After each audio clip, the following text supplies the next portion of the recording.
My mother was 92 years old. One morning, she vanished. My son looked me in the eye and told me, "She's resting at a friend's house." But his hands were trembling.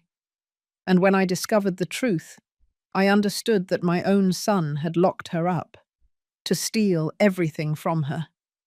It wasn't a family matter anymore. It was a crime. If this story touches your soul, please subscribe. Every day I upload true stories that could be yours. Tell us where you are watching from.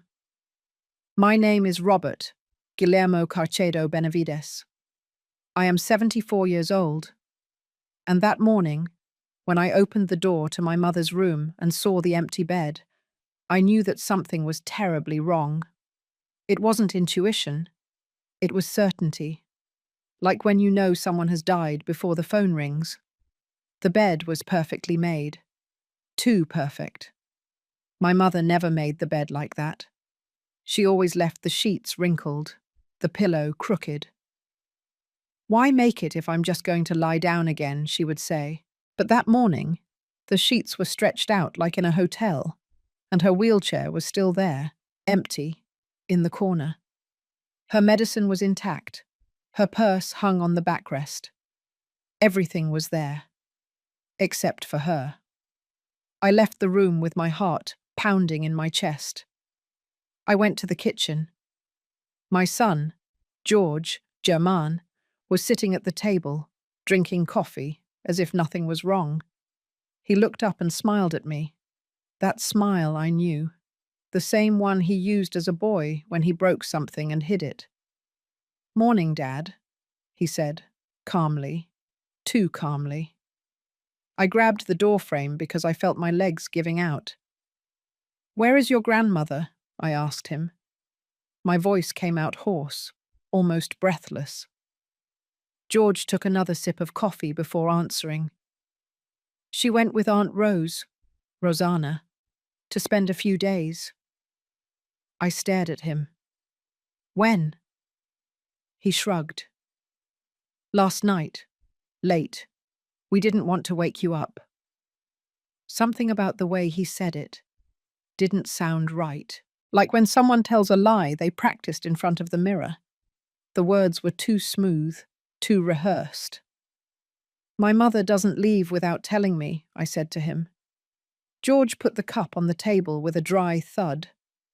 "Dad, she's an adult woman. She can leave whenever she wants." I felt my blood boil. "She's 92 years old, George, and she uses a wheelchair. How the hell did she leave without her chair?" He got up, walked to the sink, and rinsed his cup without looking at me. "Aunt Rose has a chair at her house.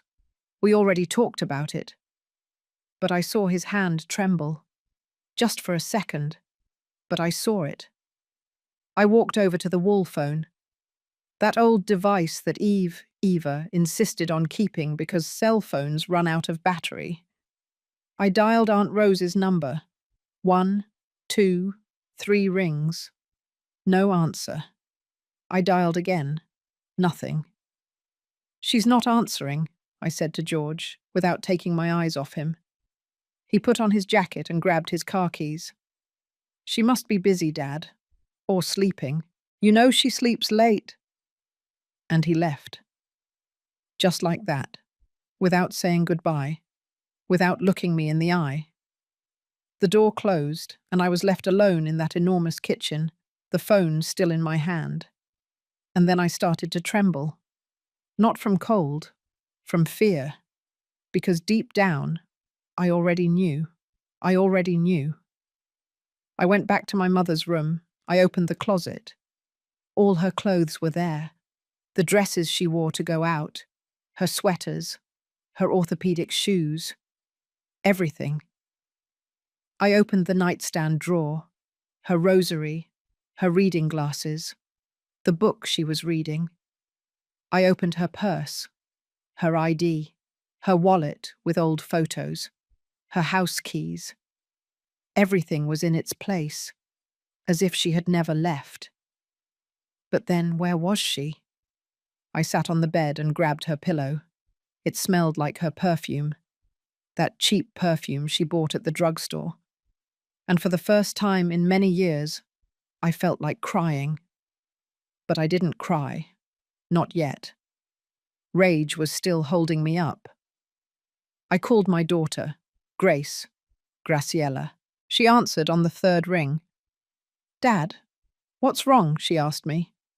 She always knew when something was wrong. "Your grandmother is gone," I told her. "George says she went with Aunt Rose, but something doesn't add up." There was silence. Then I heard Grace take a deep breath, as if preparing to say something she didn't want to say. "Dad, Aunt Rose is in the hospital. She's been there for almost a month. She had a bad fall." I felt the floor open up beneath me. "What?" My voice came out as a strangled cry. "I thought you knew, Dad. I told you 2 weeks ago." But I didn't remember. Or maybe I hadn't wanted to remember. I hung up without saying goodbye. And then yes. Then I cried. I got up and started searching. I opened drawers, closets. I looked through papers. I was looking for something, anything, that would tell me where my mother was. I found old bills, photos, letters from years ago, but nothing recent. Nothing that explained this nightmare. I went to the living room and saw the house phone. I dialed the hospital number. "St. Mary's Hospital, Hospital San Vicente," a female voice answered. "I need to speak with Rose Miller, Rosanna Benavides. She's my sister." The woman typed something on a computer. "Yes, Mrs. Miller is admitted here, but she cannot receive calls. She is in recovery." I squeezed the phone so hard I felt like I was going to break it. "Since when?" "3 weeks, sir." I hung up and I screamed. I screamed until my throat hurt. George returned that night. He came in with a bag of food and left it on the kitchen table. "I brought a rotisserie chicken, pollo asado," he said, as if nothing had happened. I was sitting on the couch, in the dark. I hadn't turned on the lights. I hadn't eaten. I had just been there, sitting, trying to understand. "I called the hospital," I told him, without looking up. George walked toward me slowly. "Aunt Rose has been admitted for 3 weeks." George left the bag on the table. "Dad, you're confused." I moved closer. We were face to face. "Where is my mother?" He looked at me without blinking. "I told you. She's with your aunt." "Don't lie to me." My scream filled the house. George took a step back. For the first time, I saw something in his eyes. Not fear, but calculation. As if he were measuring how much he could tell me, how much he could keep lying. "Dad, calm down," he said, raising his hands. "You're upset. Sit down. Let's talk." But I didn't want to talk. I wanted answers. "Where is she?" I repeated. George sighed, as if I were a bothersome child. "It's fine, Dad. I swear. She just needs to rest for a few days. Away from here." I felt something break inside me. It wasn't just the lie. It was the way he told it. As if I were an idiot. As if it didn't matter. "Get out of my house," I told him. George blinked. "What?" "Get out now!" George looked at me for a long time. Then he grabbed his jacket and walked toward the door. Before leaving, he turned around. "Dad, you're not thinking straight. We'll talk tomorrow when you're calmer." And he left. The door closed softly, almost silently, and I was left standing there in the middle of the living room, my heart pounding so hard I could feel it in my temples. My son had lied to me. My mother was gone, and I had no idea what to do. I sat on the couch and looked at the empty wheelchair, and for the first time in my life, I was afraid of my own son. I didn't sleep that night. I stayed sitting on the couch, the lights off, staring at the closed door of my mother's room. I thought about Eve. She always defended George. Always. When I told her that our son had something dark inside him, she would silence me. "He's your firstborn, Robert. Don't be unfair." And I listened to her. I always listened to her. But Eve was no longer here, and neither was my mother. I got up at sunrise without having closed my eyes once. I went to the kitchen and made coffee. My hands were trembling so much that I spilled the water, and as I cleaned up the mess, I swore something to myself. I was going to find her, no matter what I had to do. I was going to find my mother, even if it meant destroying my own son. There was a Sunday, 2 years ago, when this house was still alive. It was my mother's 90th birthday. Eve got up at 6 o'clock in the morning and started cooking. I watched her from the bed, putting on the pink apron she only used for special occasions. "Go back to sleep," she said, smiling. But I got up too, because I liked seeing her like that, happy, busy. When I went down to the kitchen, the smell of freshly baked biscuits, pan recién horneado, already filled the house. My mother was sitting in her chair, peeling potatoes next to Eve. They were both laughing about something I didn't understand. "What are you two laughing about?" I asked them. My mother looked at me with those still bright eyes. "Woman talk, my son. You wouldn't understand." And they kept laughing. At 11 o'clock in the morning, they started arriving. First George, with Sophia, and the children. Beatrice ran in and hung around my mother's neck. "Great-grandma, happy birthday." Benjamin brought a drawing he had made at school, a drawing of all of us, with bright colours and exaggerated smiles. My mother taped it to the refrigerator with a magnet. "It's the prettiest thing I've ever seen," she said, kissing the boy's forehead. Then Ethan, Gabriel, arrived with his wife. They came in quietly, as always, but they brought flowers.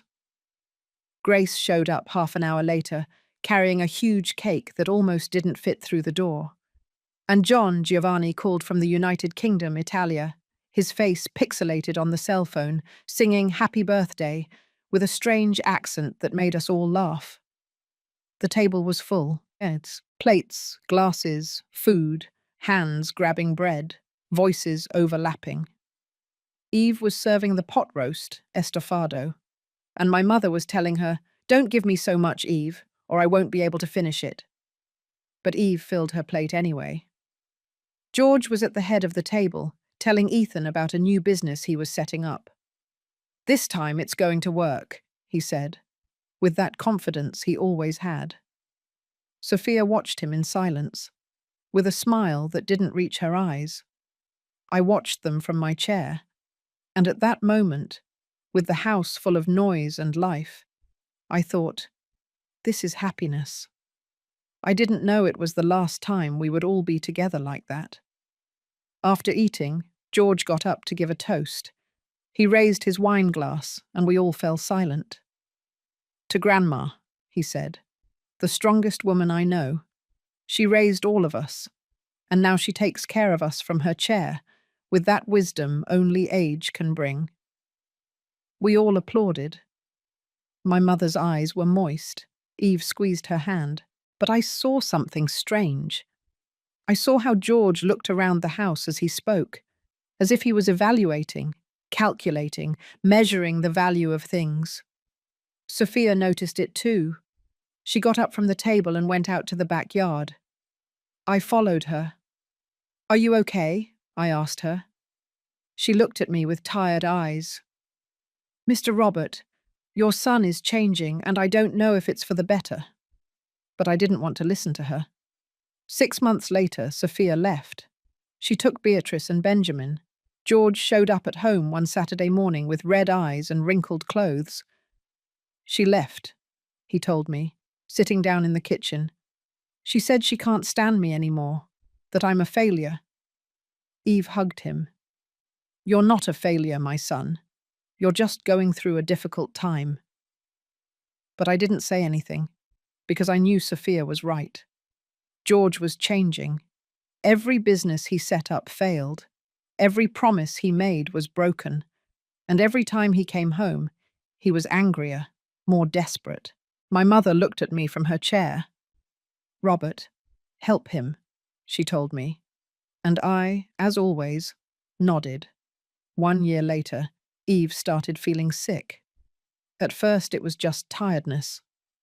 "It's my age," she would say, dismissing it. But then she started coughing, a dry, deep cough that woke her up at night. I took her to the doctor.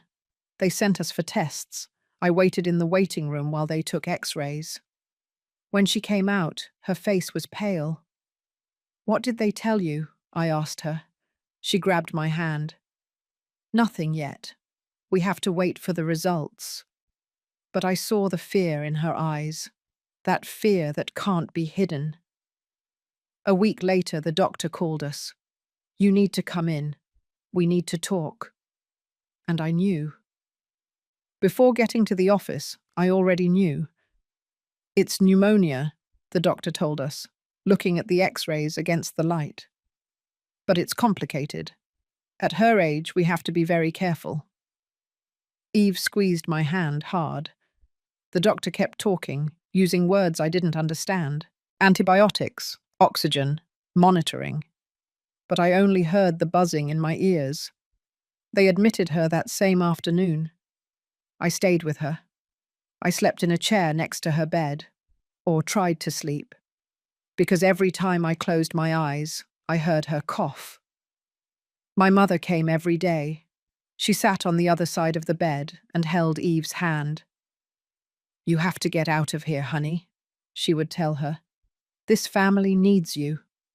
But Eve grew weaker every day. I called the children. Grace arrived the next day. She took a week off work and stayed at the hospital with us. John flew from the United Kingdom. Ethan came after his shift. But George always had an excuse. "Dad, I have an important meeting. I'll go tomorrow." The next day, "The traffic is impossible. I'll stop by tonight." And at night, "The kids need me. Tomorrow for sure." Eve waited for him. Every time the room door opened, she looked up, hoping to see him. And every time it wasn't him, her face dimmed a little more. One afternoon, with her voice barely audible, she told me, "Don't be hard on him, Robert. George has a lot of pressure." I thought it was kindness, but it wasn't.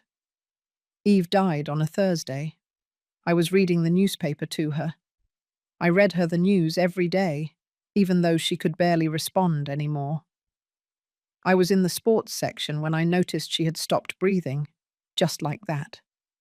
Suddenly, without warning, her hand, which was holding mine, went limp. "Eve," I said. Nothing. "Eve?" I touched her face. It was cold. I called the nurses. They came running, but there was nothing more to be done. I stood there, next to the bed, looking at her motionless body. 52 years past get and she was gone just like that, in silence, just like she was. I called the children. Grace was in the cafeteria. She came up crying. John took a taxi straight from the airport. Ethan arrived in an hour. George answered the phone on the 5th ring. "Dad, I'm busy." "Your mother died," I told him. There was silence. "I'm on my way." He arrived the next day, at the funeral, with a wrinkled black suit and an unshaven face. "I'm sorry, Dad," he said, hugging me quickly. "I heard late. But I had called 3 times. I had left him messages. During the burial, his phone didn't stop ringing. I saw him answer twice, moving away from the group, speaking softly. When we threw dirt on the casket, George wasn't even crying. He just looked at his phone. My mother was next to me, leaning on her cane. She grabbed my arm and whispered, "You don't have to do it." I didn't say anything, because I didn't know what to say, because deep down, a part of me was already starting to understand who my son really was. After the funeral, the house emptied. Everyone left, and I was left alone with my mother. We sat in the living room, not talking, looking at the photos of Eve on the wall. "Robert," she said, after a long time, "now it's just you and me, but we're going to be okay." I nodded, but I didn't believe her, because nothing was going to be okay anymore. The first few months, we tried to keep the routine. I cooked, she helped me peel vegetables. We watched television together at night. But the house was too big, too silent. And then George started coming over. "Dad, I came to help you," he would say. He brought food, stayed for dinner, offered to fix things. And I, the idiot, opened the door to him, because I thought maybe Eve was right. Maybe he just needed time. But I was wrong. And when I realized it, it was already too late. 2 weeks after the funeral, George knocked on the door one Sunday morning. He brought a woman. "Dad, I want you to meet Tiffany, Fabiana," he said, walking in without waiting for an invitation. She was young, maybe 35 years old, thin, with dyed blonde hair and a smile that didn't reach her eyes. She wore tight jeans and high heels, as if she were going to a party and not visiting an old man in mourning. "Nice to meet you, Mr. Robert," she said, extending her hand. She had long nails, painted red. When I shook her hand, she squeezed hard, too hard. My mother was in the living room, sitting in her chair. Tiffany approached and spoke to her as if she were a child. "Hello, Grandma, how are you?" My mother looked her up and down and didn't say anything. She just nodded. Tiffany started coming every week, always with George, always with some comment about the house. "This kitchen is very old-fashioned, isn't it?" she would say, running her finger over the countertop as if looking for dust. "You should really modernize it." "Oh, the bathroom needs renovating. The ceiling could fall in." My mother looked at her suspiciously. One afternoon, when George and Tiffany left, my mother grabbed my arm. "That woman has snake eyes," she told me. "I don't like her." I laughed. I tried to play it down. "She's just George's girlfriend, Mum. Let's not worry about it." But my mother wasn't laughing. "Robert, listen to me. That woman didn't come here for love. She came for something else." I should have listened to her. But I didn't. One Wednesday afternoon, George arrived with a briefcase. He put it on the kitchen table and pulled out some papers. "Dad, I need Grandma to sign this," he told me, showing me documents full of small print. I took the papers and tried to read them, but I didn't understand anything. "What is this?" I asked.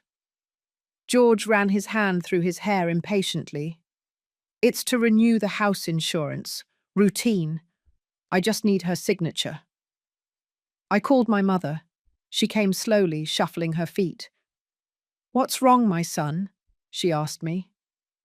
George handed her a pen. "Grandma, just sign here. It's for the insurance, so you're protected." My mother looked at the papers. Then she looked at me. "Is it important?" she asked. I nodded, because I trusted my son, and that was my mistake. My mother signed. She scribbled her name on the bottom line with a trembling hand. George quickly folded the papers and put them in the briefcase. "Perfect. Thank you, Grandma." He left without having coffee, without staying to chat.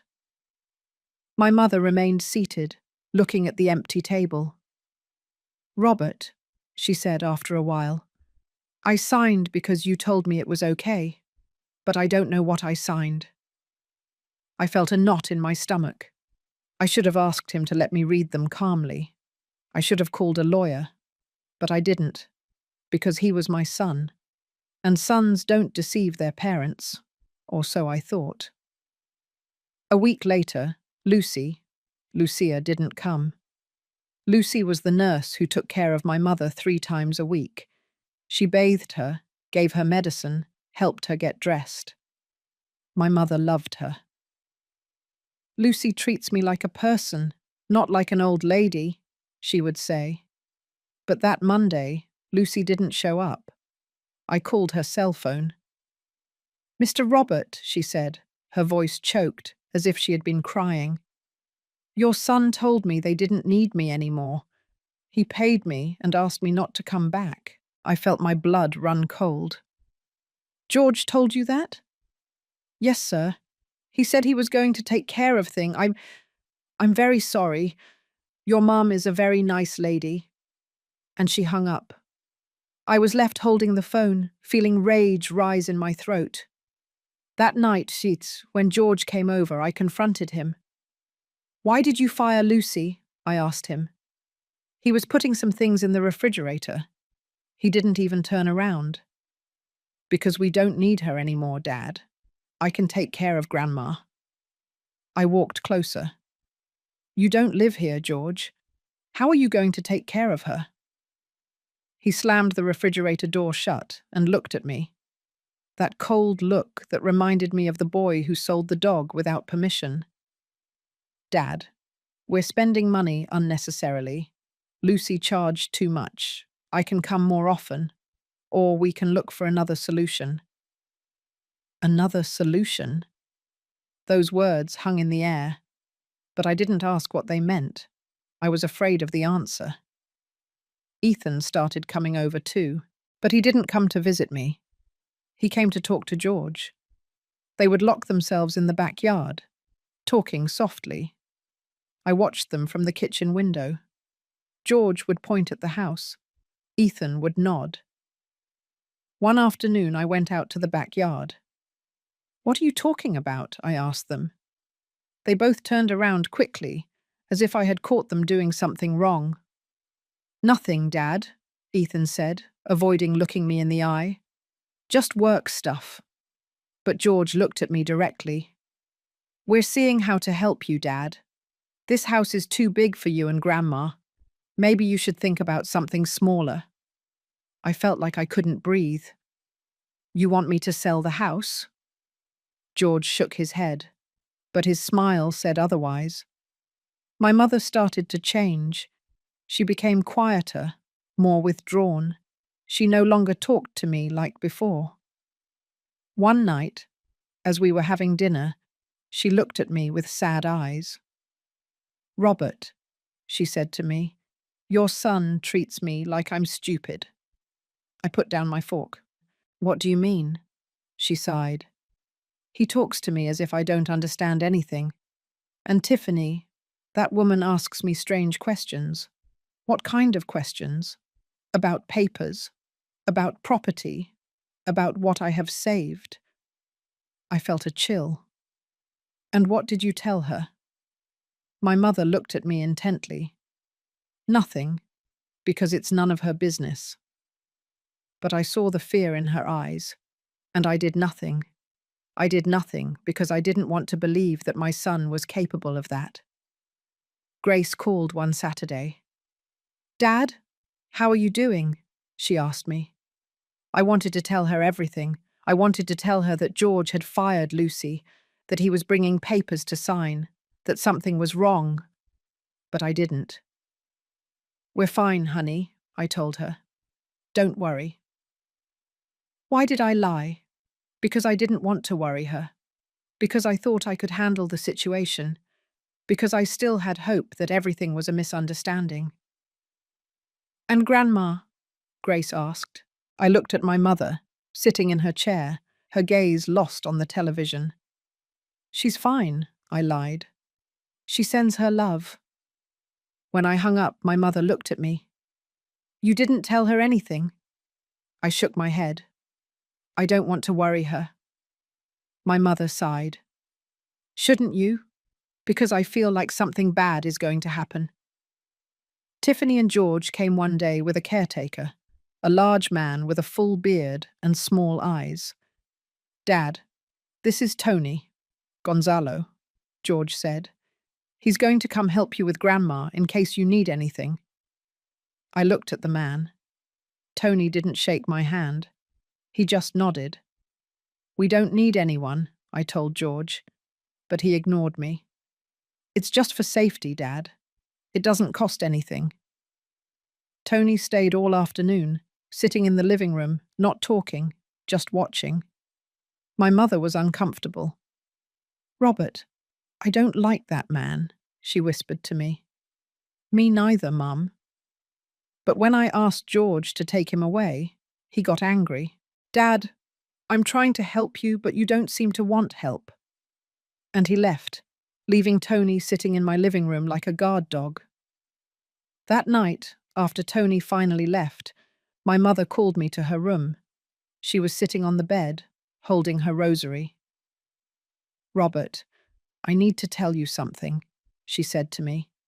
Her voice was trembling. Your son is scaring me. I sat next to her. What happened? She took a deep breath. He asked me about Uncle Stephen's Esteban property, about the inheritance, about where I keep the papers. I felt my stomach turn. And what did you tell him? Nothing. I told him I didn't remember.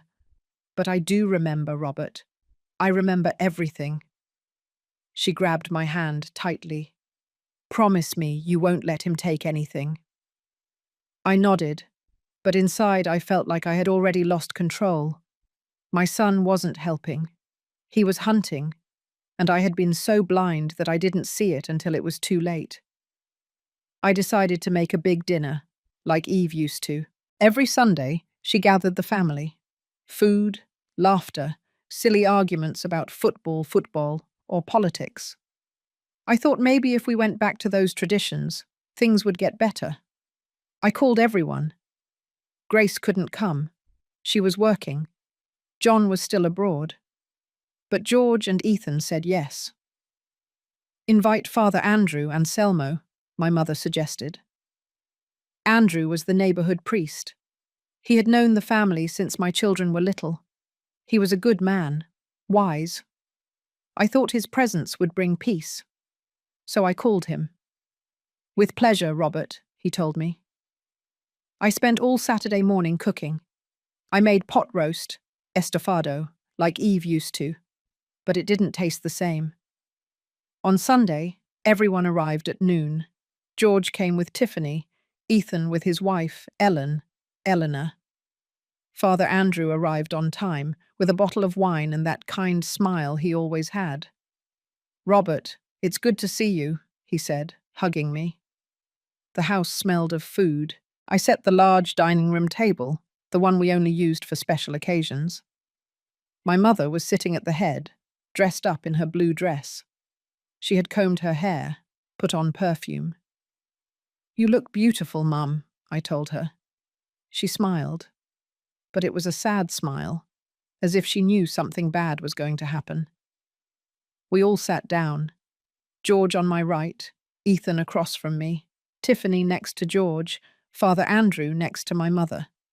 And we started eating. At first, everything was fine. We talked about the weather, football, the news. Father Andrew told a story from the parish that made us laugh. My mother ate slowly, listening in silence. But then George put his fork down on the plate. That metallic sound cut through the conversation. We all looked at him. We need to talk about something, he said, staring at me. I felt a knot form in my stomach. About what? I asked. George looked at Ethan. Ethan nodded. And then George dropped the bomb. Dad, we're worried about you. I frowned. Worried? Ethan leaned forward. Yes, Dad, you're getting older. Taking care of Grandma is a lot for you. I felt my face burn. I take perfectly good care of your grandmother, I said, trying to stay calm. But George shook his head. Dad, it's not a reproach. It's a reality. You're 74 years old. Mum needs professional care. Tiffany intervened, putting her hand on George's. Mr. Robert, we say this with love. We want what's best for Grandma. I looked at Father Andrew. He was uncomfortable, swirling the wine in his glass, not knowing where to look. My mother raised her voice. I don't need professional care. I am perfectly fine with my son. But George interrupted her. Grandma, you know we adore you, but you need 24-hour attention. Dad can't give you that. And then I felt something break inside me. Who told you I can't? I asked, raising my voice. George sighed, as if it pained him to have to explain something obvious to me. Dad, you fired Lucy. Grandma is without medical supervision. What if something happens to her and you're sleeping? What if she falls? Ethan nodded. It's true, Dad. You have to think about her. I looked at Ethan, my son, the one who had always been quieter, more obedient, and now he was on George's side. Grace agrees with us, Ethan said. We talked to her yesterday and she's worried too. I felt my blood boil. Grace didn't tell me anything. George smiled. Because she didn't want to hurt you. But we all think the same thing. At that moment, the cell phone on the table rang. It was Grace, calling on video chat. I answered. Her face appeared on the screen. Dad, what's going on?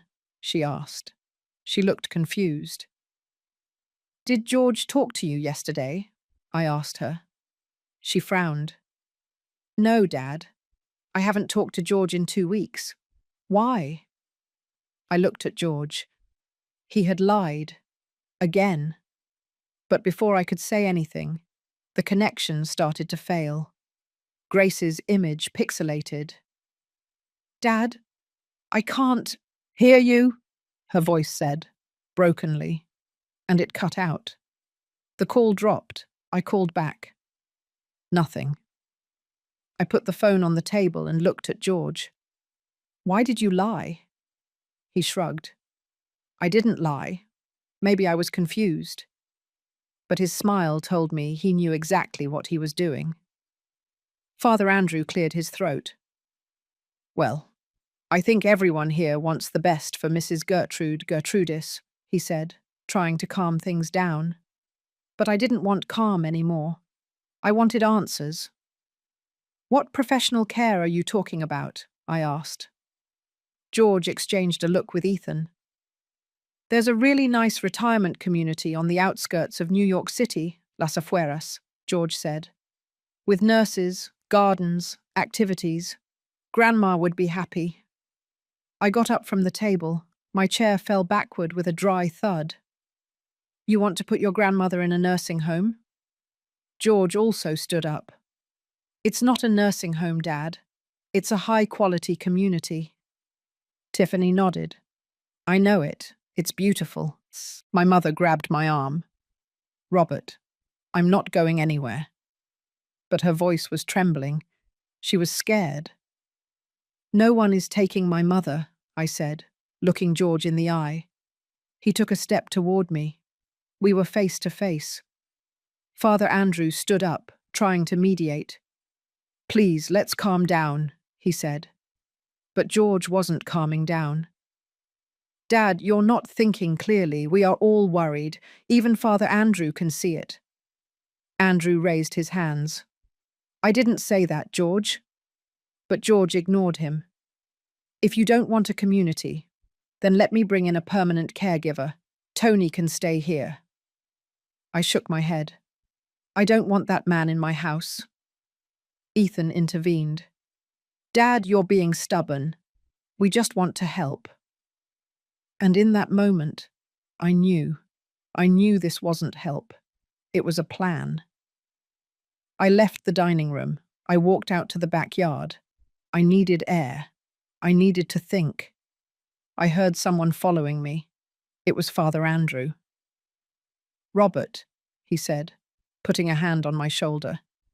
Are you okay? I shook my head. No, Father, I'm not okay. My son is trying to take my mother away from me. Andrew sighed. Maybe he truly believes he's helping. I looked at him. You too? The priest looked down. I'm just saying, well, maybe you should consider.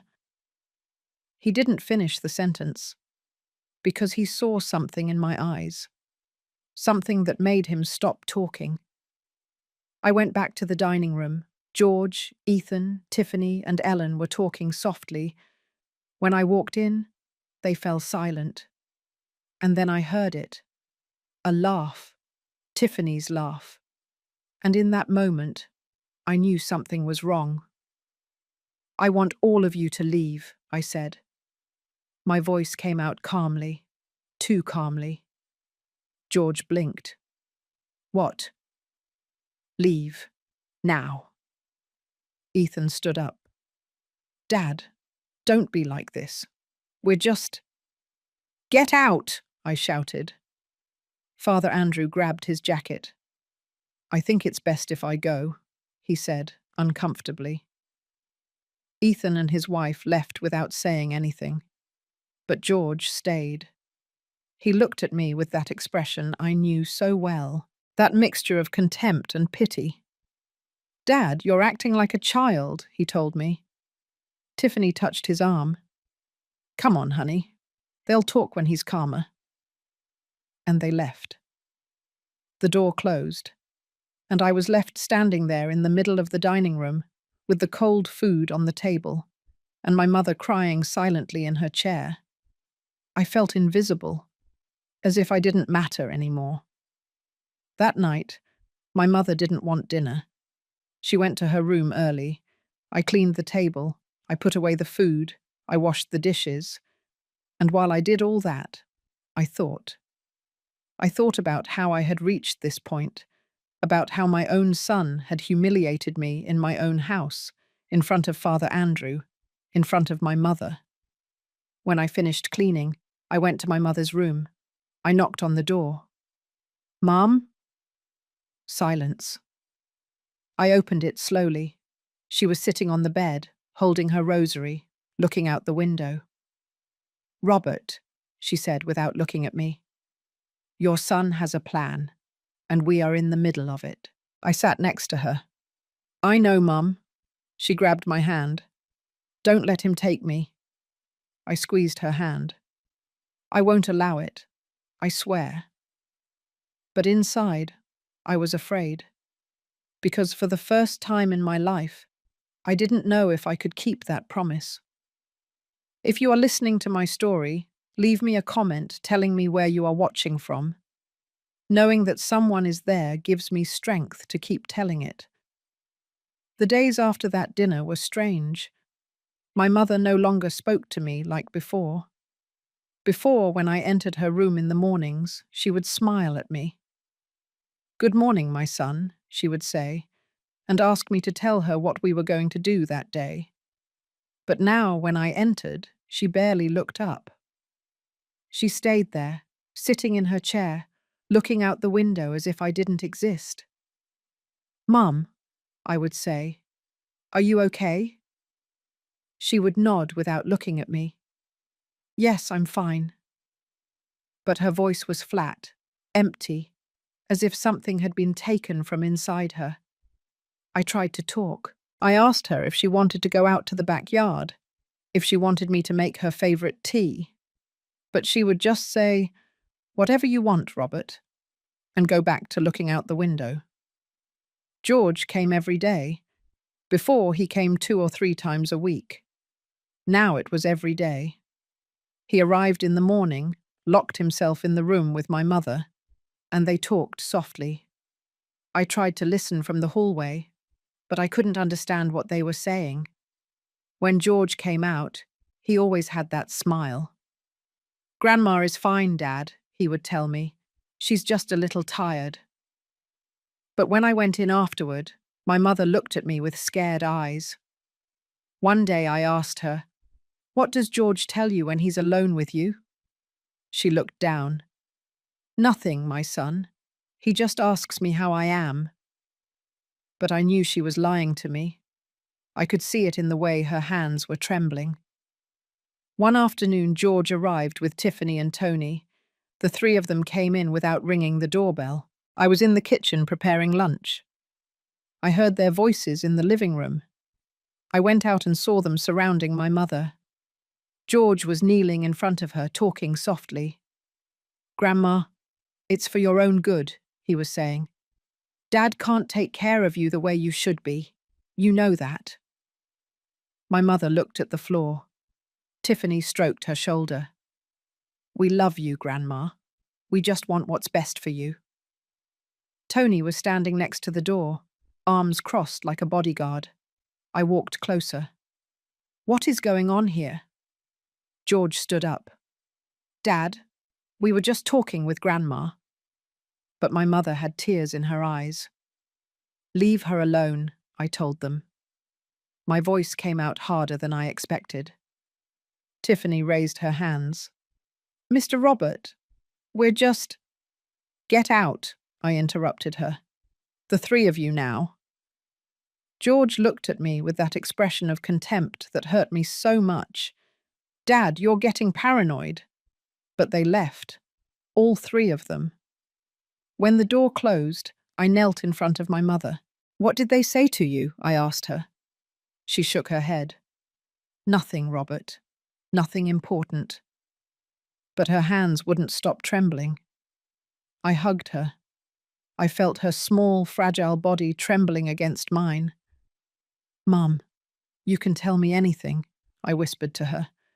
But she just cried silently, and I knew something terrible was happening. I couldn't sleep that night.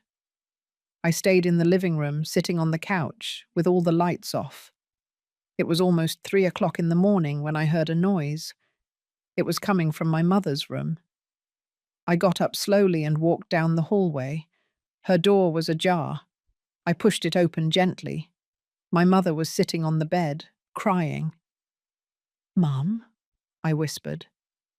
She looked up. Her eyes were red, swollen. "Robert," she said with a broken voice, "I can't sleep." I sat next to her. "Why are you crying?" She looked at me for a long time, as if she was deciding whether she could trust me. Finally, she spoke. "Your son told me something." I felt my heart race. My heart. "What did he tell you?" My mother lowered her voice, as if she was afraid someone would hear us. "He told me that you want to put me in a nursing home." I felt like I couldn't breathe. "What?" She nodded, wiping her tears with the back of her hand. "He said you can't handle me anymore, that I'm being a burden, that it would be better for everyone if I went to a place where professionals would take care of me." I felt rage rise in my throat. "Mum, that's not true. I never said that. I never thought that." She looked at me with eyes full of doubt. "But George said that you didn't want to tell me to avoid hurting me. That's why he was arranging everything for you." And in that moment, I understood. George wasn't just taking my mother away from me, he was turning me into the enemy. "Mum, look at me," I told her, cupping her face in my hands. "George is lying to you. I will never, ever abandon you. You stay here with me until God decides." She looked at me intently. I saw how she struggled to believe me. "But he showed me papers," she whispered. "Papers for a residence. He said everything was already settled." I felt my hands trembling.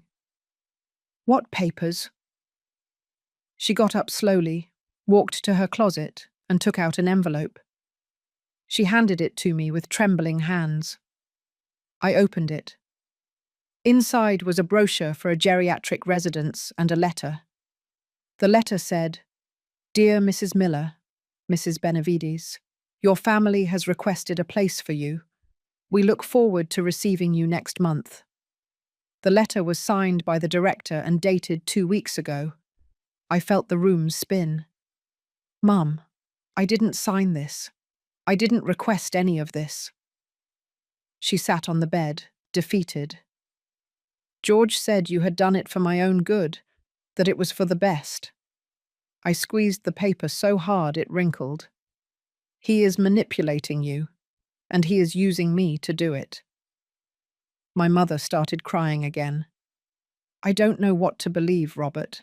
I don't know who to believe. And those words destroyed me, because my own mother doubted me. After 74 years of life, after everything we had been through together, my son had managed to put a wall between us. I got up and walked toward the door. I needed to get out of there before she saw me cry. I went to my room and closed the door. I sat on the bed and let it all out. I cried like I hadn't cried since Eve's death. I cried for my mother, for her fear, for her confusion. I cried for myself, for feeling so helpless. I cried because my own son had turned me into the villain of this story.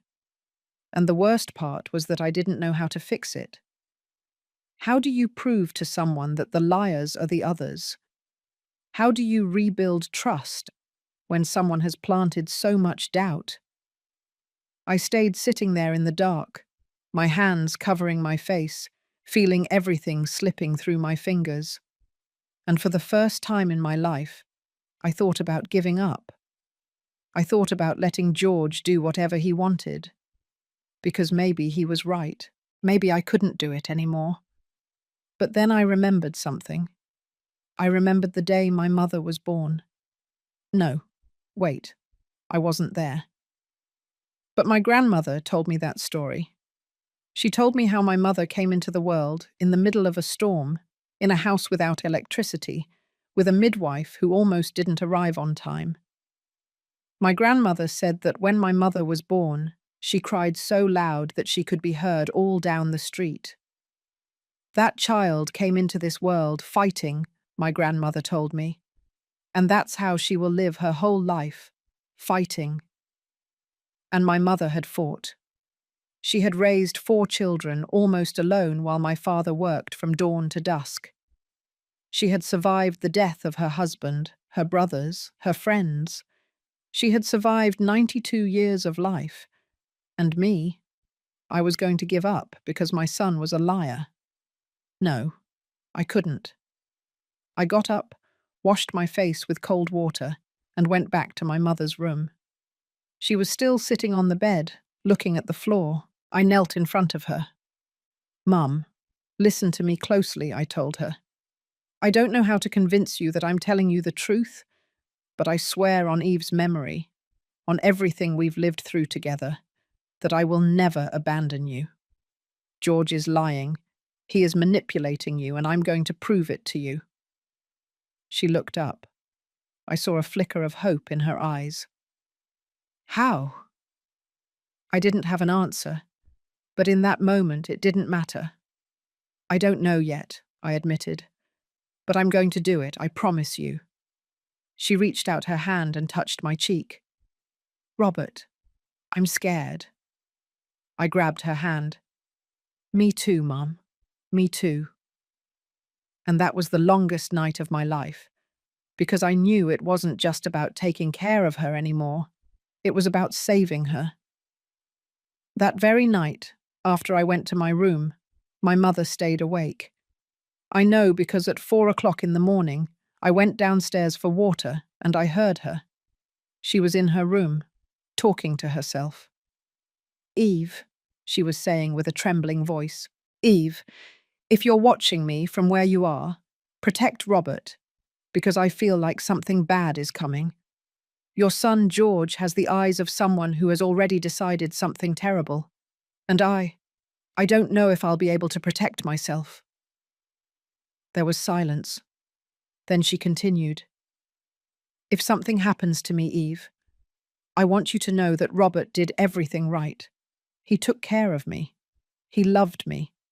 And if your other son harms me, I don't want Robert to carry that guilt. Tell him I forgive him. Tell him I will always forgive him." I froze in the hallway, tears falling uncontrollably, and I didn't go in, because I knew that if I went in, she would stop talking. And she needed to say that.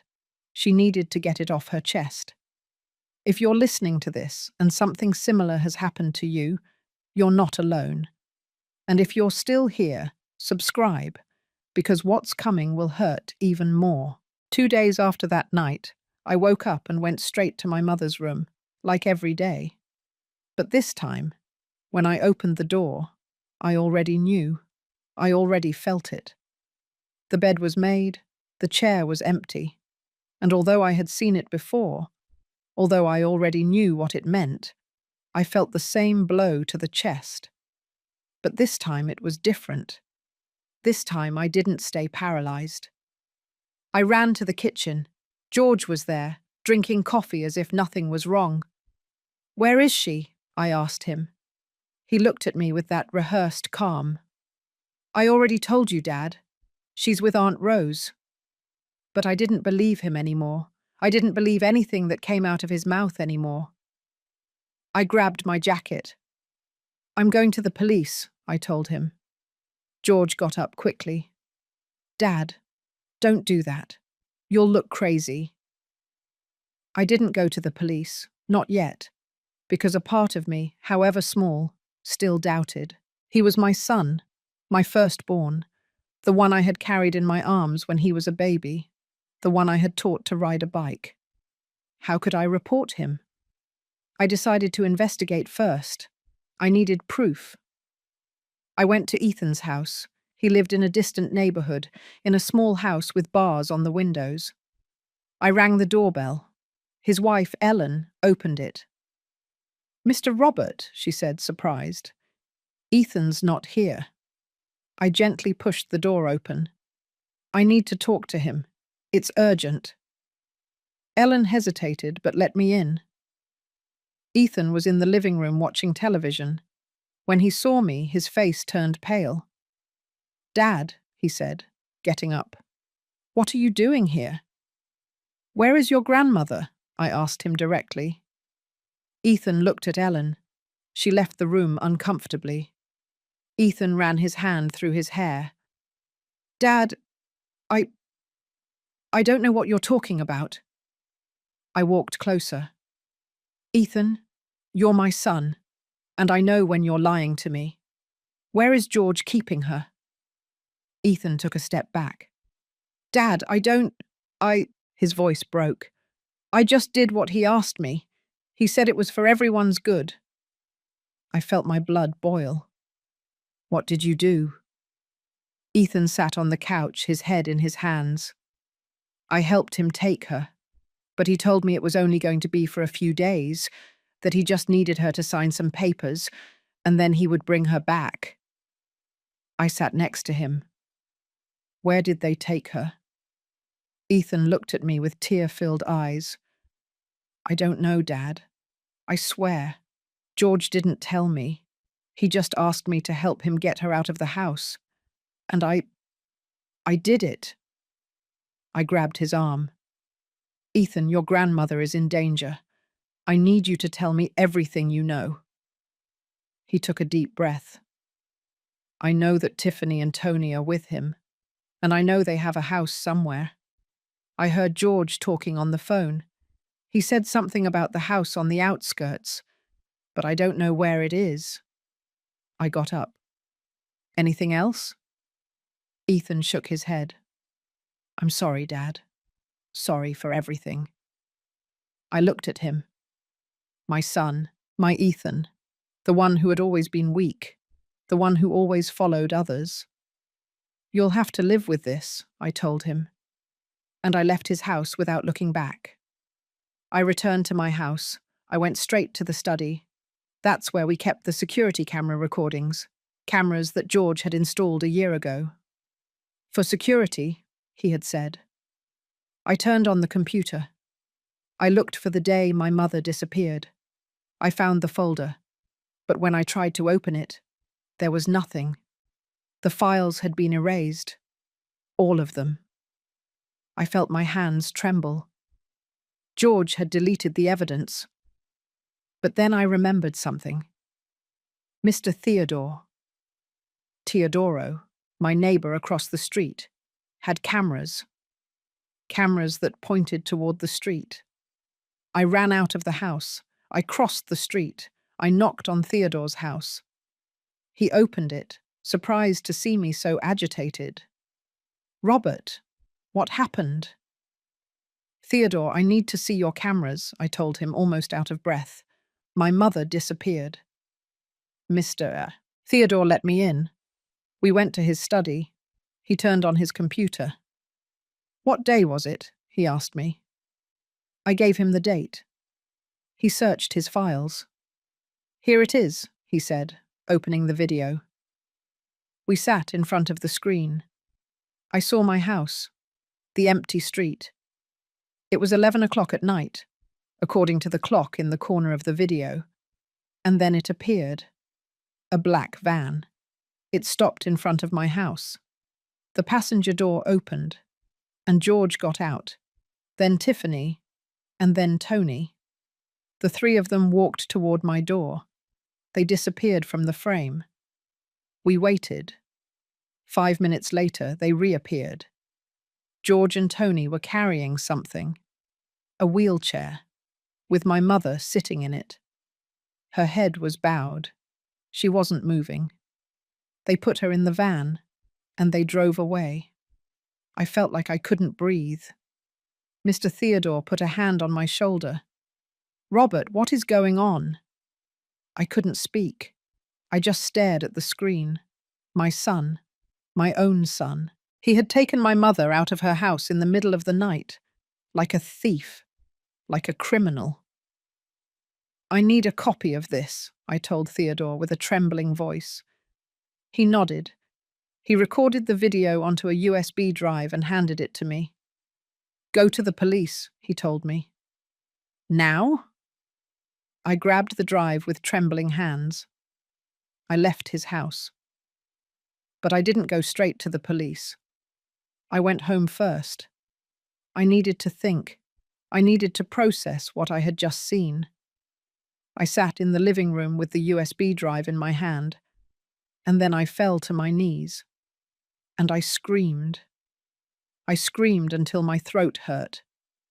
I called Grace. She answered on the second ring. "Dad, what happened?" I didn't even know where to start. "Your brother took your grandmother," I told her. The dinner, the manipulation, the papers, the lies, and finally the video. When I finished, Grace was crying. "I'm coming over," she said. "I'm leaving right now." I hung up. I called John. It was dawn in the United Kingdom, but he answered. I told him the same thing. "Dad, did you call the police?" "Not yet." "Do it. Now. I'm taking the first flight." I hung up. And then, with my hands still trembling, I dialed the police number. "I need to report a kidnapping," I said when they answered. "It's my mother. My son took her." I went to the police station. An inspector met with me. Her badge said Monica, Montserrat, Hill, Villar. She was a woman in her 50s, with short hair and a serious look. I told her everything. I showed her the video. She watched it in silence. When it finished, she looked at me. "Mr. Robert, this is serious. We will open an investigation immediately." We filled out papers. I answered questions. I gave descriptions, phone numbers, addresses. The inspector assured me they would do everything possible to find her. "But I need you to give me 48 hours, she told me, "to track, to investigate." I nodded. But 48 hours seemed like an eternity to me. I left the police station feeling an emptiness in my chest. What was happening to my mother right now? Was she scared? Was she okay? Did she know I was looking for her? I went back home. Grace arrived that night. She got out of the car running and hugged me. "Dad," she said, crying into my shoulder, "how could you hide all this from me?" I had no answers. I just hugged her. We sat in the living room. I showed her the video again. I watched her face transform, from sadness to anger. I'm going to kill him, she said. I'm going to kill George. I shook my head. The police will handle it. But inside, I wanted to kill him too. That night, Grace and I stayed awake. We talked about everything, how we didn't see the signs, how George changed over the years, how Eve always defended him, and that blinded us, and how now we had to save everything. The next day, Inspector Hill called me. Mr. Robert, we tracked Tiffany's cell phone. We have a location, a house on the outskirts. We are heading there with a warrant. I'll keep you informed. I hung up. Grace looked at me. What did she say? They found her. I think they found her. We got in the car. We followed the police. We arrived at an abandoned house on the outskirts of the city, but when the police went in, the house was empty. Empty. No one was there. Not my mother, not George, not Tiffany, not Tony, just old furniture and dust. The inspector came out, frustrated. They fooled us. They left false clues. I sat on the curb. Grace sat next to me. And in that moment, I thought I had lost her forever, that my mother was going to die somewhere dark, and I would never know where. Until my phone rang. It was an unknown number. I answered, and I heard her voice. Robert, it's me, your mother. Mum! My voice came out as a strangled cry. On the other side of the line, I heard her ragged breathing. Robert, my son. Her voice was barely a whisper, weak, scared. But it was her. It was my mother. I got up from the curb where I was sitting. Grace looked at me with wide eyes. Is it her? She asked. I nodded with the phone pressed to my ear. Mum, where are you? Are you okay? I heard background noise, like wind, or maybe traffic. No, I don't know where I am, she said. Her voice was trembling. I managed to get out. A lady helped me. She lent me her phone. I felt my heart was going to explode. What lady? Where is she? Her name is Linda. Belinda. She says she lives near where they kept me. Inspector Hill was next to me. I signaled to her. She approached quickly. It's my mother, I told her. Hill grabbed her radio. I need to track this call. Now. I went back to the phone. Mum, stay where you are. I'm coming to get you. Can you tell me what you see around you? I heard my mother breathing with difficulty. There's a store, a grocery store. It's called Pete's Corner, El Rincón de Don Pedro. Hill was already typing on her cell phone. I found it, she said. It's 20 minutes from here. I grabbed Grace's arm. We found her. My daughter started to cry, but they were tears of relief, of hope. Hill called for backup. In less than 2 minutes, there were 3 patrol cars ready. Let's go, she told me. We got in the car. During the drive, I didn't let go of the phone. I kept talking to my mother. Mum, I'm coming. Hold on. Don't hang up. She was coughing on the other side. Robert, I'm cold. I felt my heart rake. I'm coming, Mum. I'm coming. Grace was driving. She was fast. Too fast. But I didn't tell her to slow down. I wanted to get there too. The patrol cars were ahead of us, with their sirens on. The cell phone crackled. Mum? Silence. Mum? More silence. And then I heard another voice, an older woman's voice. Hello? Are you the lady's son? Yes, I said, almost shouting. I'm Robert. I'm Linda. Your mother is very weak. I took her to my house.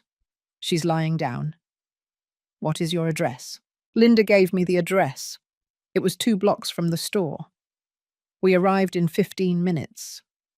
Linda's house was small, painted yellow, with a garden full of flowers. I got out of the car before Grace fully braked. I ran to the door. I knocked. Linda opened it. She was a woman in her 60s, with grey hair pulled back in a bun. Come in, she told me.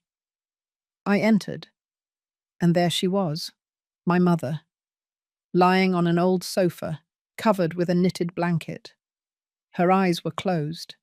Her face was pale, paler than I had ever seen it. I knelt beside her. "Mom," I whispered. She opened her eyes slowly. When she saw me, a tear rolled down her cheek. "Robert, you came?"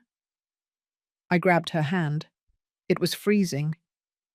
"Of course I came, Mum. I was always going to come." Inspector Hill came in with a paramedic. "We need to examine her," she said. The paramedic knelt next to me. He checked her vital signs. "She's dehydrated and has mild hypothermia. She needs to go to the hospital." I nodded, but before they took her away, my mother grabbed my arm. "Robert, the house. You need to find the house." I frowned. "What house, Mum?" "Where they kept me. It has a basement. A secret basement. That's where they locked me up." Hill came closer. "Mum, can you tell us where that house is?" My mother closed her eyes, trying to remember. "I don't know the address, but it's close. Linda found me 2 blocks away. I ran. I ran as fast as I could until I found her house." Linda intervened. "There's an abandoned house around here. A big house with boarded-up windows. It's been empty for years." Hill called her officers. "Search for that house, now."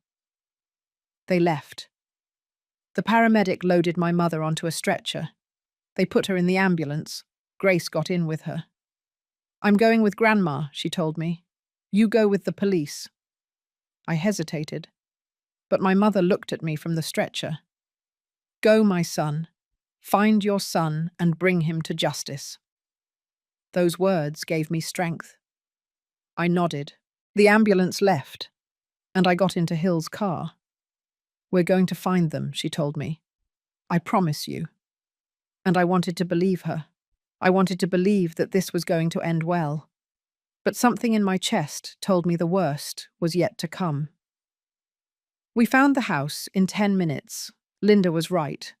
It was a big, old house with boarded-up windows and an overgrown yard. It looked like something out of a horror movie. The patrol cars surrounded the place. Hill got out of the car with her weapon drawn. "Stay here," she told me. But I got out too. "It's my family," I told her. "I'm going with you." She hesitated, but she nodded. We walked toward the front door. One of the officers kicked it. It opened with a creak. We went in. The house smelled of dampness and abandonment. There was dust-covered furniture, cobwebs in the corners. "Police!" Hill shouted. "Come out with your hands up!" Silence. We walked slowly, checking every room. Nothing. The house seemed empty, and then one of the officers shouted from the back, "Inspector, there's a door here!" We ran to where the officer was.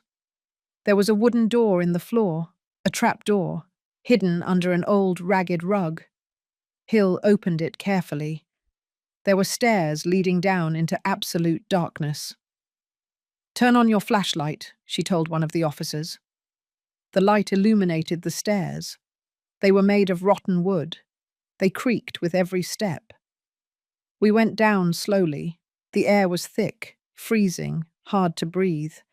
It smelled of dampness, mold, urine, fear, confinement, of that smell that places where people suffer have. Water was dripping down the walls. There were dark stains on the floor that I didn't want to identify.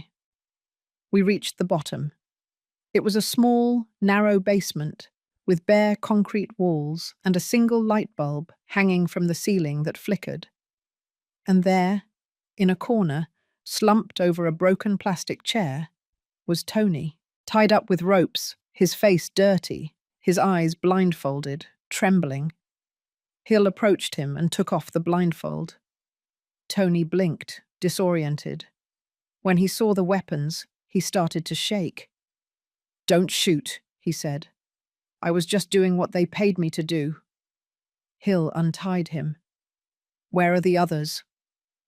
Tony pointed toward a door at the back of the basement. "They hid there when they heard the sirens." Hill and the officers walked toward the door. They kicked it open. And there they were, George, Tiffany, and Ethan, the three of them cornered in an even smaller room. George had a cell phone in his hand. He was trying to make a call. When he saw us, he dropped the phone. Tiffany was sitting on the floor, crying. And Ethan, my Ethan, had his face in his hands. "Hands up!" Hill shouted. "All of you!" The three obeyed. The officers handcuffed them, and I was left standing there, looking at my son,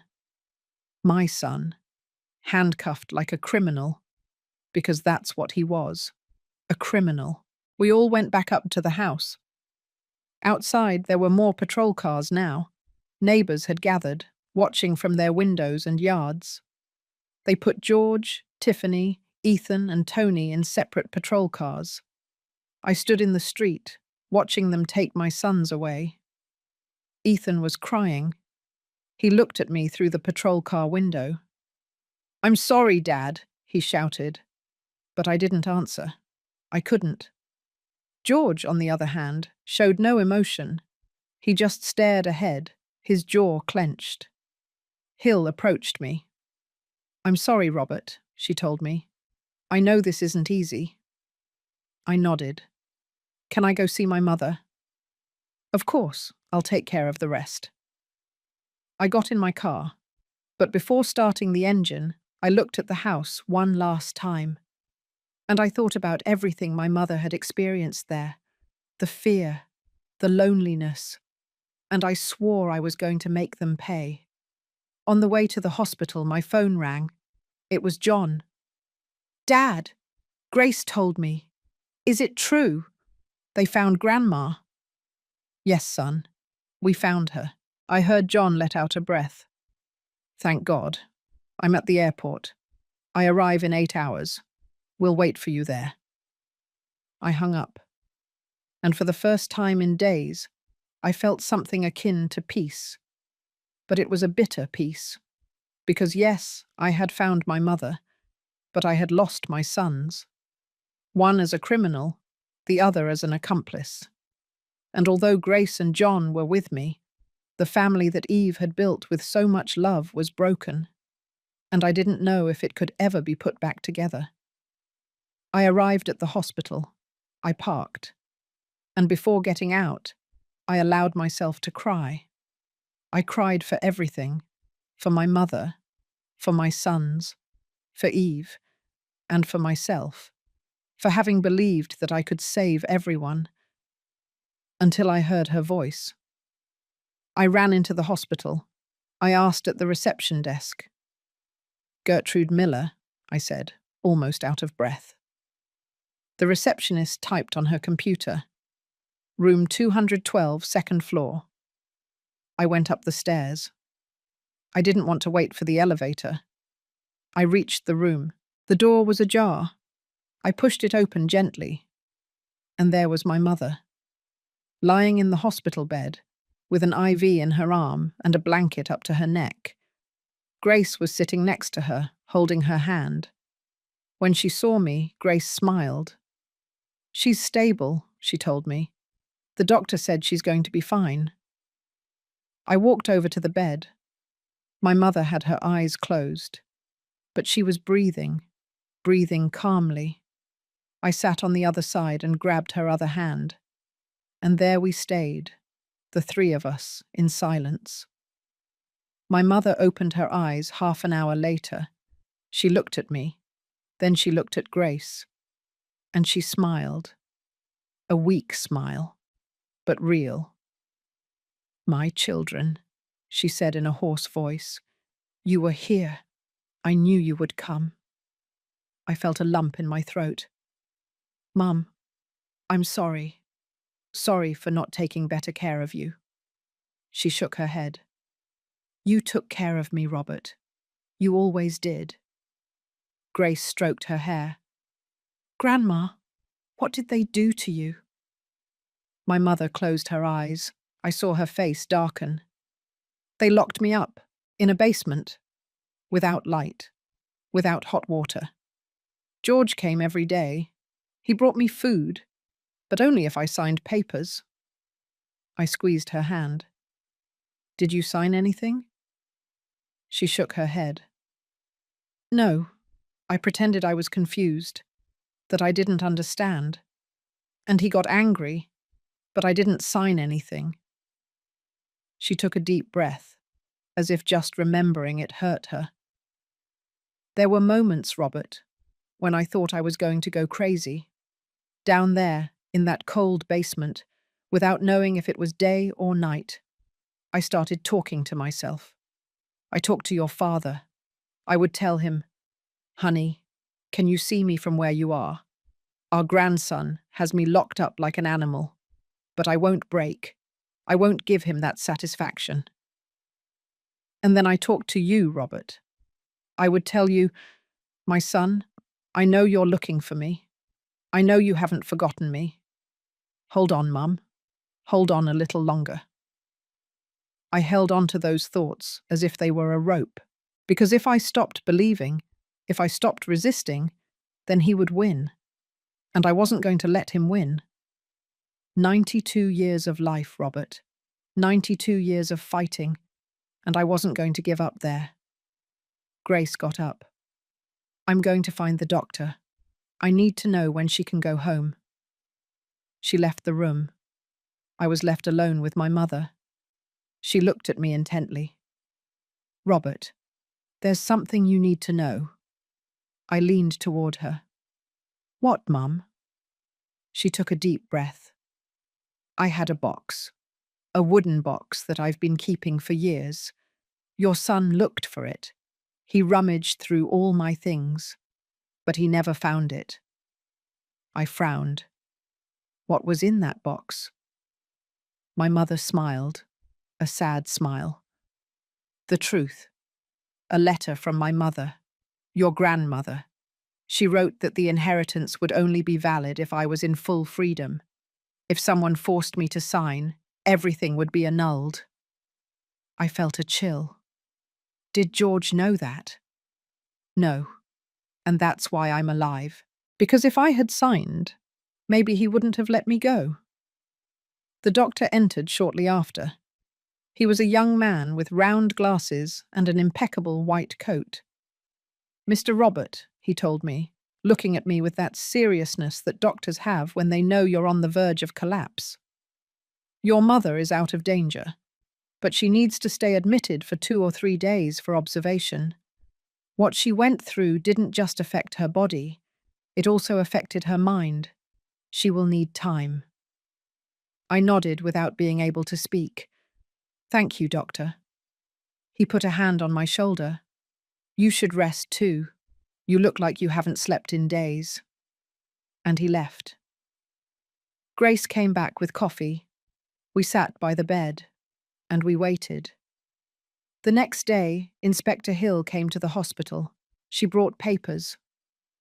"Mrs. Gertrude," she said, approaching the bed, "I need you to tell me everything that happened from the beginning." And my mother told. She told how George took her out of the house in the middle of the night, how they took her to that house, how they locked her in the basement, how Tiffany threatened her, how Tony watched her, and how Ethan, my Ethan, was there the first day, helping. Hill took notes. When my mother finished, Hill closed her notebook. "This is enough to charge them with unlawful confinement, extortion, and threats." 3 days later, there was a hearing. I didn't want to go, but Hill told me it was important. "Your presence can help," she told me. So I went. Grace came with me. John had arrived from the United Kingdom. The three of us entered the courtroom. It was a cold place, with white walls and wooden benches. We sat in the front row, and then they brought them in. George came in first, handcuffed, in a wrinkled suit and unshaven beard. Then Tiffany, then Ethan, and finally Tony. The four of them sat in the defendant's box. George looked at me. I held his gaze. I wasn't going to be the one to look away first. The judge entered. "All rise," the bailiff said. We stood up, and the hearing began. I listened to the accusations: unlawful confinement, extortion, threats, attempted fraud. Every word was a blow. But I didn't take my eyes off George. I wanted him to know I was there, that I was going to watch him fall. The prosecutor asked if anyone wanted to testify. I stood up. "I do," I said. The judge nodded. I walked up to the stand. I swore to tell the truth. And then I spoke. I spoke about my mother, about her fragility, how George had manipulated everything, how he had lied, how he had broken our family. When I finished, I returned to my seat. My hands were shaking. Grace grabbed my arm. "You did well, Dad," she whispered to me. But I didn't feel well. I felt empty. After the hearing, I went out into the hallway. I needed air. And then I saw him, Ethan. He was sitting on a bench with his hands cuffed in front of him. He was crying. I walked over. I sat down next to him. He looked up. "Dad," he said with a broken voice. "I'm sorry, I'm so sorry." I looked at him. My son, the one who had always been weak, the one who always followed others. "Why, Ethan?" I asked him. "Why did you do it?" He shook his head. "I don't know, Dad. George convinced me. He said it was for everyone's good, that Grandma would be better off, that you couldn't take care of her. And I believed him." I felt anger, but also pity. "Ethan, what you did has consequences." He nodded.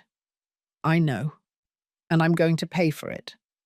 But I need you to know that I never wanted to hurt Grandma. Never." I got up. "You'll have to tell her that, not me." I went back to the courtroom. They were about to bring George in for questioning. They brought him in. They sat him in a chair in front of the judge. The prosecutor started asking questions. But George didn't answer. He just stared straight ahead, his jaw clenched. "Mr. George Miller," the prosecutor said. She said, "Do you have anything to say?" George didn't answer. The judge struck his gavel. "Mr. Miller, I order you to respond." And then George spoke. "I have nothing to say, except that this is a misunderstanding." The prosecutor frowned. "A misunderstanding?" George nodded. "I was just taking care of my grandmother. My father is old. He can't do it." I felt my blood boil. I stood up. "Liar!" I shouted. The judge struck his gavel. "Order!" But I didn't shut up. "You kidnapped her. You locked her up. And now you say you were taking care of her." George looked at me, and for the first time, I saw something in his eyes. Contempt. I walked up to the railing. An officer tried to stop me, but Grace held him back. "Let him," she told him. I stood in front of George. We were face to face, separated only by a railing. "Why?" I asked him. My voice was trembling. "Why did you do it?" George looked at me without blinking. And then he said the words that destroyed me. "Because she had what I needed, and you were never going to understand." I felt the world stop. "Money?" I asked. "All this was for money." George shrugged. Not just money, also properties, stocks, things she kept and never used. I had debts. I needed that. I shook my head. She's your grandmother. And you're my father, George replied. So what? Blood means nothing when your life is ruined. I backed away. I couldn't believe what I was hearing. This man, standing in front of me, handcuffed, with a harsh face and a cold voice, was no longer my son. He was a stranger with my blood, but nothing more. Grace walked over. "Dad, let's go," she told me. But I couldn't move. I kept looking at George. "You know what's the worst part?" I told him. "Your mother defended you until the last day of her life, and you didn't even make it to her funeral on time." George didn't respond. He just looked away. And in that moment, I knew. I knew I had lost him forever. That the son I had raised, the one I had carried in my arms, had disappeared years ago. And this man, this criminal, was all that was left. The judge ordered pre-trial detention for all four, George and Tony without bail, Tiffany and Ethan with high bail. We left the courthouse. Outside, the sun was shining. Life went on as if nothing had happened. But for me, everything had changed. John hugged me. "Dad, I'm so sorry," he told me. I nodded. I had no words. We got in the car. We went back to the hospital. My mother was awake when we arrived. She smiled when she saw us. "How was it?" she asked. I sat next to her. "George is going to pay for what he did." She nodded. "Good." And then she grabbed my hand and whispered, "I knew you would come, Robert. I always knew it." And in that moment, with her hand in mine, I felt that all the pain, all the anger, all the fear was worth it. Because I had saved her. And that was the only thing that mattered. A week later, the doctor said my mother could go home. But before signing the discharge papers, Inspector Hill came to the hospital. She brought a box of evidence. "Mrs. Gertrude," she said, sitting next to the bed, "we found this in the house where they kept you. We believe it's yours." She opened the box. Inside was my mother's clothes, her rosary, her glasses, and something else.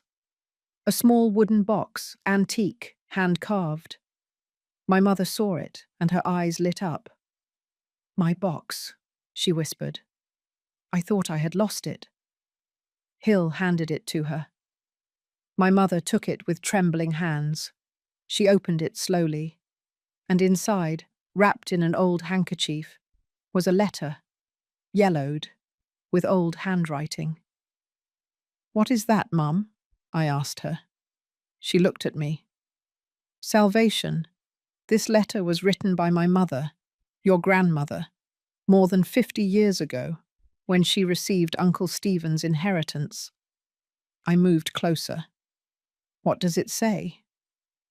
My mother unfolded the letter and began to read aloud. Her voice trembled, but it was firm. "I, Mary Maria Miller, del Carmen Arostegui, declare that the inheritance received from my brother Stephen will only be valid for my daughter Gertrude if she is in full freedom and in full possession of her mental faculties. Any document signed under coercion, threat, or deception will be considered null. This is my last will." Silence. Hill raised her eyebrows. "Is that a legal document?" My mother nodded. "It's registered at the notary's office 53 years ago." I felt something break inside me, but it wasn't pain, it was relief. "Mum, that means—" She nodded. "That everything George did was in vain. Even if I had signed, it would be worthless. The inheritance would never have reached him." Grace, who was next to the window, approached. "Grandma, did George know this?" My mother shook her head. No, I never told him. I never told anyone, except the family lawyer, Mr. Armando, but he died years ago. Hill took notes. This changes everything. With this document, we can add attempted fraud to the charges. My mother closed the box. Robert, she said, looking at me intently, I knew George was going to try something. That's why I kept this box as if it were my life, because it was. 2 days later, there was another hearing. This time, the prosecutor presented the letter as evidence. The judge read it in silence. Then he looked at George. Mr. Miller, were you aware of the existence of this document? George didn't answer. His lawyer, Mr. Salazar, stood up. He was a heavy man, with a moustache and an expensive suit. Your Honor, my client had no knowledge of that document. Therefore, he cannot be charged with fraud. The prosecutor smiled. No knowledge? Then why did he try to get Mrs. Gertrude to sign property transfer documents without the presence of a public notary? Salazar stammered. That is... The judge struck his gavel. Mr. Salazar, did you advise your client in this process? Salazar turned pale. I just... Answer yes or no. Silence. And then Salazar bowed his head. Yes. The judge ordered the immediate arrest of Salazar for complicity in attempted fraud and advising to commit a crime. 2 officers approached Salazar. He raised his hands. Wait, I can explain. But no one listened to him. They took him away in handcuffs. George watched him leave, and for the first time, I saw fear in his eyes, because now he was alone, without a lawyer, without accomplices who could save him. The prosecutor continued.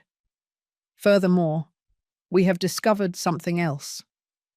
He opened a folder. Mrs. Gertrude donated a significant portion of her inheritance to charities 10 years ago. Here are the documents. Hospitals, orphanages, churches. In total, 80%, el 80% of the inheritance has already been distributed. I looked at my mother, surprised. She smiled. I did it because I wanted to, she said. Because you don't take money to the grave with you. The prosecutor showed the papers to the judge, which means that Mr. George Miller's entire plan was for an inheritance that practically no longer exists. There are only some minor properties and a modest savings account left. George suddenly stood up. That can't be. His voice echoed in the room. She has millions, I know it. The judge struck his gavel. Order. Mr. Miller, sit down. But George didn't sit down. My grandmother lied to me. She tricked me. I stood up too. No, you tricked yourself. You thought there was a treasure and you destroyed your family for nothing. George looked at me with pure hatred. You convinced her. You told her to donate everything so I wouldn't have anything. I shook my head. I didn't know anything about that, but I'm glad, because you don't deserve anything. After the hearing, my mother asked to speak with me alone. We sat on a bench outside the courthouse. She grabbed my hand. Robert, you need to understand something, she told me. When I was locked up in that basement, I thought I was going to die. I squeezed her hand. Mum, don't say that. She continued. I spent 3 days there, 3 days in the dark. George came down once a day. He brought me a plate of cold food and a glass of water. He would tell me, Grandma, just sign, and all this will end. But I didn't sign. Not because I knew about my mother's document, but because I knew that if I signed, he wouldn't need me anymore. And then what was he going to do to me? Her voice cracked. I saw tears in her eyes. I was so scared, Robert. so scared. I hugged her. I felt her small, fragile body tremble against mine. "But do you know what kept me alive?" she asked me. "Thinking about you. Thinking that you were looking for me, that you hadn't forgotten me." I felt my heart break. "I would never forget you, Mum. Never." She pulled away and looked at me intently. In those days of darkness, I talked to myself. A lot. I recited things my mother taught me as a child. I prayed the rosary without having it in my hands. And I talked as if your father was sitting next to me on that cold concrete floor. I would tell him, "Honey, our grandson got lost in ambition, but our son didn't. Our son is going to find me because he has your kindness, your heart, your integrity. And when he finds me, he'll know it was worth it." I also talked to your grandmother, my mother. I would tell her, "Mum, thank you for writing that letter. Thank you for protecting me even after you're gone, because that letter is the only thing keeping me alive down here." I couldn't hold back the tears. "Mum." She wiped my tears with her wrinkled hand, with that tenderness that only mothers have. "And you were right, my son. You found me, and now everything is fine." But I knew not everything was fine, because I had lost 2 sons in the process, and that was never going to be fine. That night, at home, my mother called me to her room. She was sitting on the bed with the wooden box on her lap. "I want you to have this," she told me. I shook my head. "Mum, that's yours," she insisted. "Robert, I'm 92 years old. I don't know how much time I have left. I want you to keep this, so that when I'm gone, you'll know that I always protected you." I took the box. I opened it. Inside, besides the letter, there were old photos. Photos of my father, my grandparents, us when we were children. "This box holds all our history," my mother told me. "Keep it safe." I closed the box and pressed it against my chest. "I will, Mum. I promise you." She smiled, and in that moment, I felt that everything had been worth it, because I had her with me, alive, safe. A week later, the judge passed sentence. George, 8 years in prison. Tiffany, 5 years. Tony, 6 years. Ethan, 3 years. With possibility of reduction for cooperation. When I read the sentence in the newspaper, I didn't feel joy, just emptiness. Grace hugged me. "Dad, this is justice." I nodded. But justice didn't bring back my family. Justice didn't erase the pain. John, who had extended his stay, put his hand on my shoulder. "Dad, you did the right thing." "I know," I said, "but it doesn't feel good." My mother, who was sitting in her chair next to the window, spoke. "Robert, justice never feels good when it's against your own blood. But it was necessary because there are things worse than losing a son, and one of them is losing your dignity." That night, before sleeping, I thought about everything that had happened. How my life had changed in a matter of weeks. How I had lost 2 sons, but saved my mother. How the family Eve had built was broken, but had also been rebuilt in a different way. Grace was living with me now. John visited more. And my mother was alive and strong. I closed my eyes, and for the first time in a long time, I slept peacefully, because I understood something. I understood that my mother had saved me even from her confinement, with her cunning, with her strength, with that wooden box she kept her whole life. She always knew. She was always one step ahead. And I, who thought I was taking care of her, discovered that she was the one taking care of me. My mother returned home 2 weeks after the sentencing. When I helped her out of the car and through the front door, she stopped at the threshold. She closed her eyes. She took a deep breath. "It smells like home," she said. I smiled. Grace had prepared everything. She had cleaned the house, changed the sheets, put fresh flowers in every room. The house smelled of lavender and freshly baked cookies, pan recién horneado. My mother walked slowly to the living room. She sat in her chair, the same one she had been sitting in thousands of times before. "This is where I belong," she said. "Not in a basement, not in a hospital. Here." I knelt beside her. "And here you are going to stay, forever."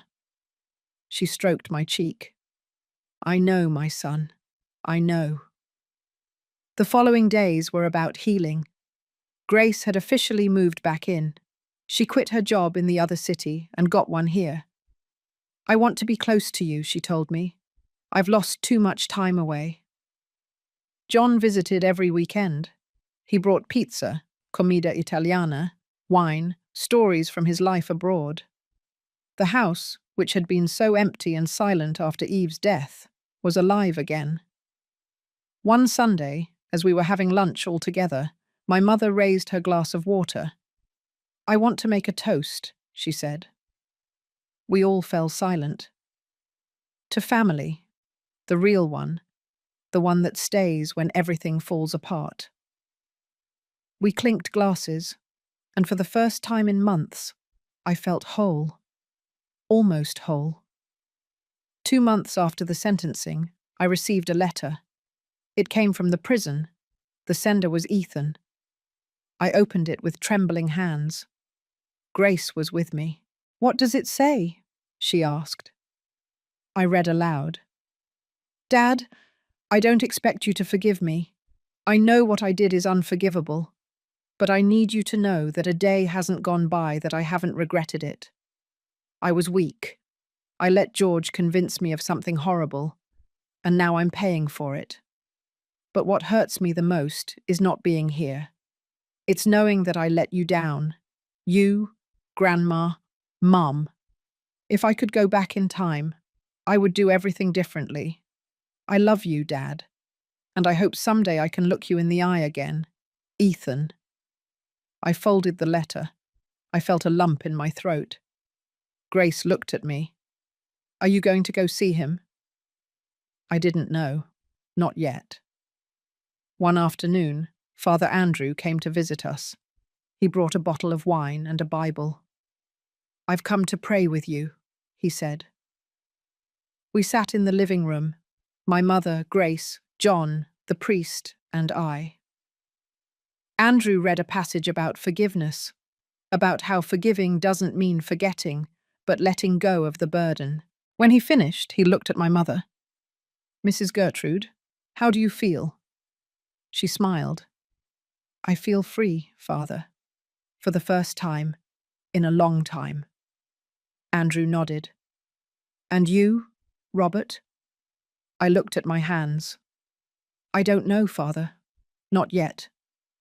He put his hand on my shoulder. "Forgiveness takes time. Don't rush it. When you're ready, it will come." But I wasn't sure if I would ever be ready to forgive George. Ethan, maybe. But George, no. One night, my mother asked me to sit in the backyard. It was cold, but she insisted. We wrapped ourselves in blankets and sat on the old plastic chairs. "Robert," she said, looking at the stars, "did I ever tell you how I met your father?" I smiled. "1,000 times, Mum." She laughed. "Well, I'm going to tell you again." And she told me. The story of how they met at a carnival, how he asked her to dance, how they fell in love. I had heard it so many times, but that night was different, because after everything we had been through, that story was no longer just a story. It was a reminder that true love exists, and that it's worth fighting for. When she finished her story, my mother looked at me. "I took care of you as a child," she said. Her voice was soft, almost a whisper. "I changed your diapers. I fed you. I taught you to walk. And now you took care of me when I was old. You saved me, you protected me. My eyes filled with tears. Mum, I just... She raised her hand. Let me finish. The rest, Robert. Time will put it in its place. George will pay his debt. Ethan will find his way. But you and I, we already won, because we are still together. I grabbed her hand. I'm always going to be with you, Mum. She squeezed my hand. I know, my son. I know. And we stayed there, sitting under the stars, in silence. A silence that was no longer heavy. It was peace. In time, I started visiting Ethan in prison. It wasn't easy. The first visits were awkward. He cried. I didn't know what to say, but little by little we started rebuilding something. It wasn't the same as before. It never would be, but it was something. Ethan told me how George had manipulated him, how he had painted a picture of a better future if they just helped Grandma. He convinced me that we were saving her from you, Ethan told me one afternoon. He said you were neglecting her, and I believed him because I've always been weak, Dad. I've always followed others. I sighed. Ethan, we all make mistakes, but the important thing is how we fix them. He nodded. I'm going to fix it, Dad. I don't know how, but I will.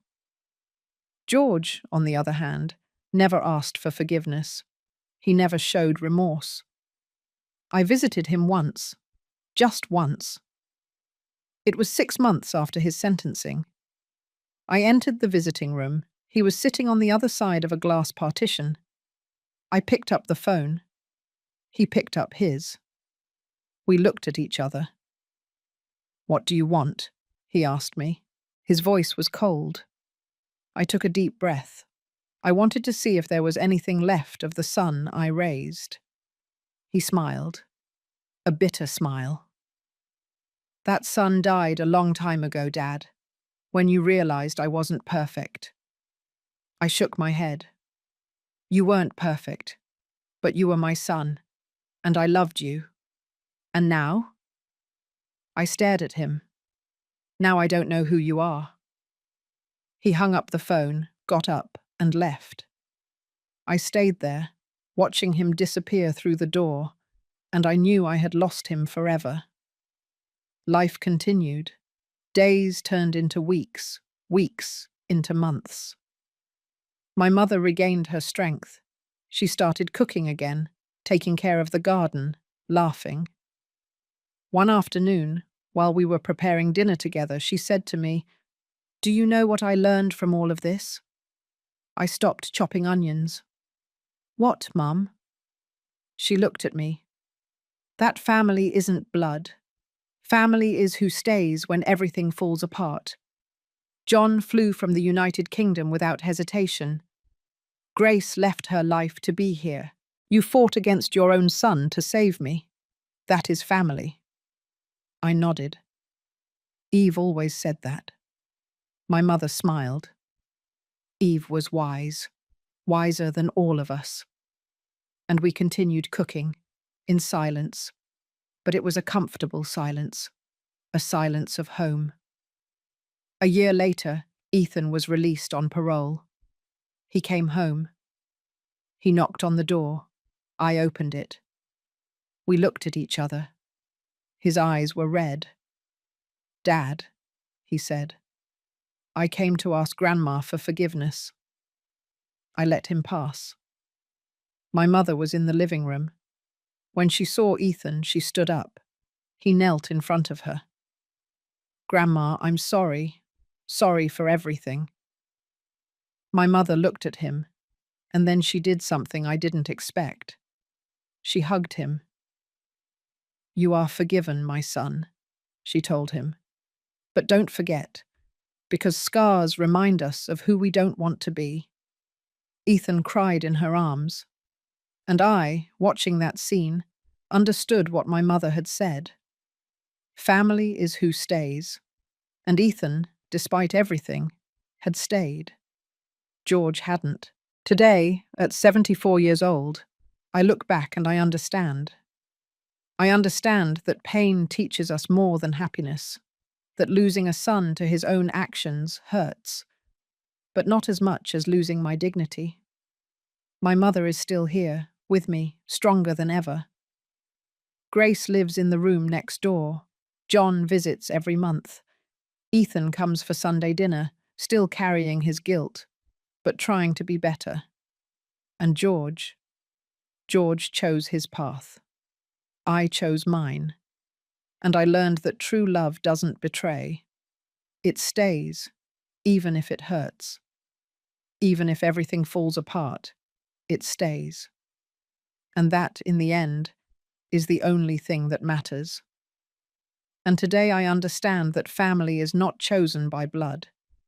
It is chosen by who stays when everything falls apart. My mother taught me that, and I will never forget it. And you? Has someone in your own family ever betrayed you? How did you overcome it? Tell us in the comments. If this story touched your heart, leave me your like and subscribe. Every day, I share true stories that could be yours. Your comment gives me strength to continue. Thank you for being here, for listening until the end. See you in the next story.